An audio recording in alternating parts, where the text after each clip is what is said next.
Bon, allez, un petit dernier stand-up. Le futur, vous le voyez comment, vous? Eh, vous ne le voyez pas. C'est pas grave, moi j'avais préparé un truc. Moi j'aimerais bien vivre 300-400 ans de plus, c'est tout. Hein. Rien que pour voir le bordel. Il va y avoir des choses dramatiques sur la planète. C'est génial. Par exemple, la température augmente.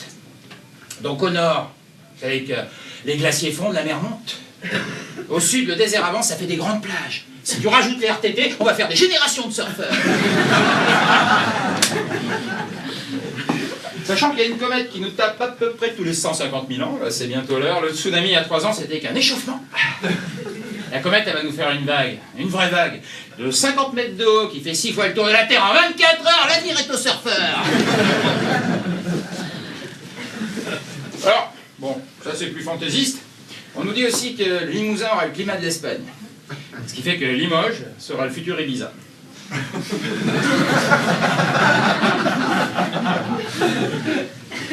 Cet été, j'ai fait les boîtes à Limoges. Je pense qu'il vaut mieux qu'ils continuent à miser sur la porcelaine. Tiens, je sais pas si vous saviez ça, dans 100 à 200 ans, grâce ou à cause du métissage, il n'y aura plus de blondes. Ça va, hein? Voilà que c'est pas plus mal. Hein. Fini les vannes à la con. Puis bon, c'est la sélection naturelle, quoi. T'es pas adapté, hop, tu dis ça. Bon, bah, attention, on pourra quand même les protéger. Mais dans des réserves, on fout bien des millions pour les ours dans les Pyrénées. On va bien protéger quelques blondes. Pour la génération future. Imagine les yeux d'un enfant qui te dit oh maman, un ours! Et là, quoi, là? Et là, regarde, il y a 2 blondes qui boivent dans la rivière. Bon, de toute façon, on sera tous bronzés. Bien bronzés. Ce qui n'a rien à voir avec le métissage. Ça, c'est le trou de la couche d'ozone. Tous cramés.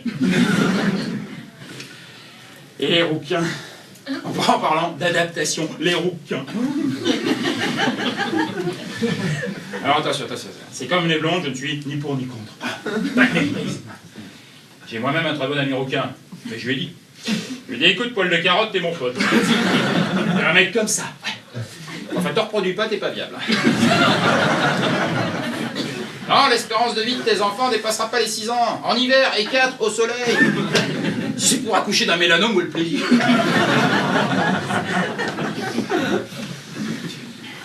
C'est un sketch, hein. Bon alors, modestement, je pense que le problème sur la planète, enfin l'écologie, c'est que le progrès, la science, c'est bien beau, mais ça va beaucoup trop vite, on ne maîtrise pas. Ouais, c'est normal qu'aujourd'hui, on arrive à cloner les brebis alors qu'on a bientôt niqué 30% de la biodiversité. Ouais, c'est normal qu'aujourd'hui, on envoie des hommes sur la Lune alors que les femmes ont encore leurs règles. Non, monsieur. C'est pas une question homme-femme, même si nous on était réglés, c'est pas pour ça que je dis qu'il faudra envoyer des femmes dans des... Je vais être plus clair. Être plus pour la conquête de l'espace ou le droit à l'avortement. La connaissance des trous noirs ou l'accouchement sans douleur. Ça n'a rien à voir, ça n'a rien à voir. Et si je vous dis apesanteur, tac, vous pensez à quoi? Un cosmonaute qui flotte ou une poitrine qui tombe? Là on voit qu'on n'a pas tous les mêmes préoccupations. Qu'est-ce que vous croyez qu'il se passe dans la tête d'une femme qui voit les photos de la planète Titan, envoyées par la sonde Hubble, alors qu'elle n'a pas les moyens de se payer des prothèses, hein? Vous croyez que ça l'intéresse de savoir s'il y a eu de la vie sur Mars alors qu'elle a les seins jusqu'aux genoux? Ah non, monsieur. Alors là, mesdames, dans un souci de parité, j'avais essayé la même vanne avec les météorites qui passent et les coups qui pendent, mais il n'y a pas le même ressort comique. Dommage, parce que là, on tombait dans la poésie. Ouais, ça faisait une hyperbole de la vie. C'est parce que d'après certaines théories, la vie vient de l'espace, des météorites. Donc vous voyez, le truc, la parabole, hein, la vie, d'où qu'elle vient, où qu'elle va, qui la donne. Entre hop, une météorite, une paire de baloches, on dans le et j'en veux du comique. Allez, dernier petit débat. Quel est le sens de la vie? Ouais. Moi, j'aime bien débattre avec mon public. C'est une nouvelle méthode de comique, c'est du comique participatif. Ne répondez pas, hein, de toute façon, c'est participatif. Je pose la question, mais j'ai déjà la réponse. Le sens de la vie, on va mettre de côté tout ce qui est ésotérique, religieux, on va parler entre adultes. Si on regarde la nature, c'est la survie de l'individu et la survie de l'espèce. Voilà. Donc survie de l'individu. Il faut manger. Miam miam, il y a bon, un peu d'hygiène, tension, bobo, pas s'infecter, c'est fait. Survie de l'espèce, pardon, plus intéressant, plus subtil. Il dit survie de l'espèce, il dit génération, population, reproduction, donc le sexe. Voilà.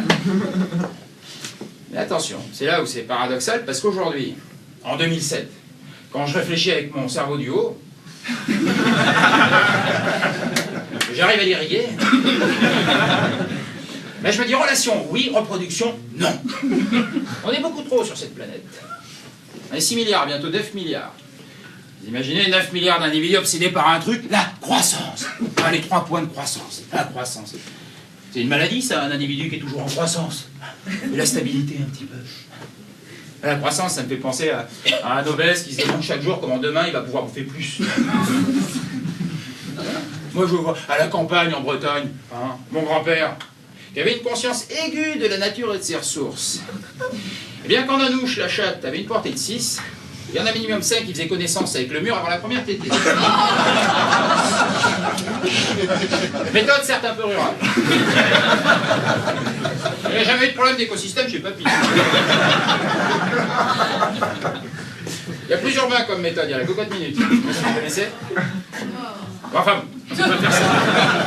J'arrête. On ne peut pas faire ça avec des bébés homo sapiens. Ça. Non, on ne peut pas. Et pourtant, c'est pas les chats qui menacent le règne du vivant. Non, c'est vrai, on est 6 milliards, et quand tu vois toutes les guerres, les conflits, les maladies, ça fout les boules de voir qu'on est toujours autant et que ça ne servait à rien. Allez, j'arrête, ça va tourner au meeting. Je finirai là-dessus, sur ce précepte. Relation, oui. Reproduction, non. S'il y a des gens qui sont d'accord avec ça et qui veulent continuer le débat après, ben, je suis prêt à discuter. Avec elle.